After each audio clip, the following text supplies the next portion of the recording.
இந்த roving exercise இருக்குல்ல, இதுல வந்து கார்டியோ ஃபார்மட்லயும் பண்ணலாம், ஸ்ட்ரென்தனிங் ஃபார்மட்லயும் பண்ணலாம். அதுக்கான எக்யூப்மெண்ட் ஜிம்ஸ்ல இருக்குது.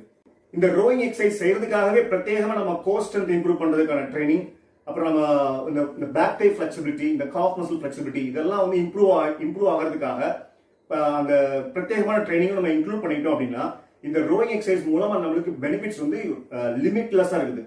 இந்த எக்யூப்மெண்ட்ஸ் நம்ம இல்லாத பட்சத்துல வீட்லயே இந்த ரோயிங் எப்படி பண்ணிக்கலாம் அப்படிங்கறதையும் இந்த வீடியோல பார்க்க போறோம்.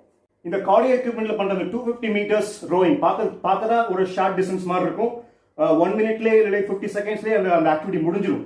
ஆனா நல்லா எக்ஸ்ப்ளோசிவா அதை பண்ணோம்னா அந்த 1 மினிட் 2 மினிட்ஸ்ல இந்த 250 metres to 500 metres distance reach பண்றதுலேயே நல்லா ஃபாஸ்டா பண்ணா அதுவே போதும் சரியான ஏரோபிக் எஃபெக்ட் கிடைச்சிடும் உடம்புல. ரோயிங் வந்து கார்டியோ எக்யூப்மெண்ட்லயோ இல்லைன்னா ஸ்ட்ரென்தனிங் எக்யூப்மெண்ட்ல எதுல பண்ணாலும் சரி, யாருக்கு ரொம்ப கஷ்டப்படுறாங்க, யார் வந்து இதுல இந்த எஃபிஷியண்டா பண்ண முடியாம சிரமப்படுறாங்க அப்படின்னு பார்த்தா, யாருக்கு வீக் கிரிப் ஸ்ட்ரென்த் இருக்குதோ, யாருக்கு அப்டமன் வந்து ஜாஸ்தியா இருக்குதோ, யாருக்கு வந்து இந்த back thigh flexibility, calf muscle ஃபிளெக்சிபிலிட்டிலாம் பிலோ ஆவரேஜா இருக்கோ, அவங்களால இது எஃபிஷியண்டா பண்ண முடியல. சில நேரங்களில் வித்தியாசமா அப்டமன்லாம் ஃபிளாட்டா இருக்கும், பாடி வெயிட்லாம் வந்து பிஎம்ஐ படி கரெக்டா இருக்கும். ஆனா ஃபேட் பர்சன்டேஜ் அடிப்படையில் பார்த்தா அவங்க வந்து ஸ்லிம்மா இருந்தாலும் ஒபீஸா இருப்பாங்க. ஸோ அவங்களாம் பார்த்தா கிரிப் வந்து ரொம்ப வீக்கா இருக்கும். அவங்க எக்ஸசைஸே பண்ணல அப்படின்னா அவங்களுக்கு சிட் அண்ட் ரீச் ஸ்கோர்லாம் வந்து ரொம்ப பிலோ ஆவரேஜா இருக்கும். அந்த மாதிரி பீப்புளுக்குலாம் கோர் ஸ்ட்ரென்த்தும் வீக்கா இருக்கும். அவங்களுக்கு வந்து இந்த ரோயிங் வந்து எஃபெக்டிவா பண்ண முடியாது. அவங்களோட ஸ்கோர்லாம் பார்த்தீங்கன்னா 250 மீட்டர்ஸ் தாண்டறதுக்கே கிட்டத்தட்ட 2 நிமிஷம் கூட எடுத்துப்பாங்க. ரொம்ப ஸ்லோவாக தான் போவாங்க. அவங்களால அந்த ஸ்ட்ரென்த்தை எக்ஸிபிட் பண்ண முடியாது. இந்த 2 வகையான ரோயிங் எக்யூப்மெண்ட் இல்லாத பட்சத்தில் நம்ம வந்து ஃப்ரீ வெயிட்ஸை யூஸ் பண்ணி தான் ரோயிங் பண்ண ட்ரை பண்ணணும். ஒன்று வந்து பார்பல், இல்லைன்னா வந்து டம்பிள்ஸ்.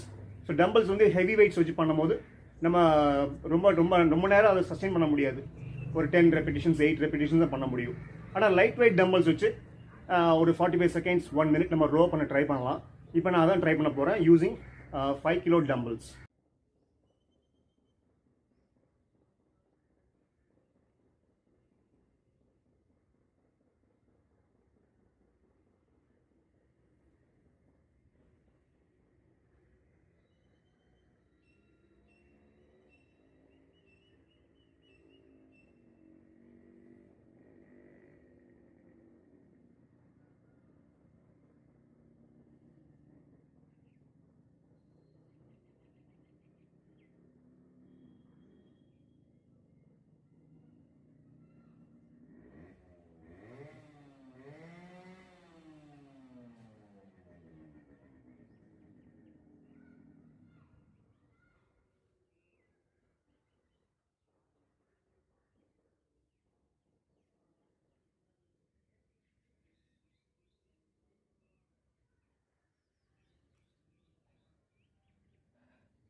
இந்த 5 kg டம்பிள்ஸ் வச்சுட்டு 1 மினிட் ரோயிங் பண்ணுறப்போ எனக்கு பெரிய அளவில் இந்த ஏரோபிக் எஃபெக்ட் மாதிரி கிடைக்கல. பட் ஆனால் என் ஷோல்டர், இந்த அப்பர் பேக்லலாம் வந்து ஃபெட்டிக் சென்சேஷன்ஸ் வர ஆரம்பிச்சிருச்சு.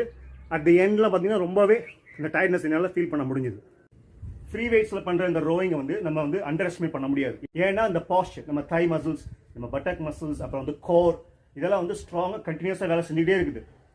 அதோட சேர்த்து அது பேர் ஐசோமெட்ரிக் ஒர்க். அந்த ஐசோமெட்ரிக் ஒர்க்கை மெயின்டைன் பண்ணிகிட்டே இந்த ரோ பண்ணுறது வந்து ஏராளமான பெனிஃபிட்ஸ் கொடுக்கும் நம்மளுக்கு.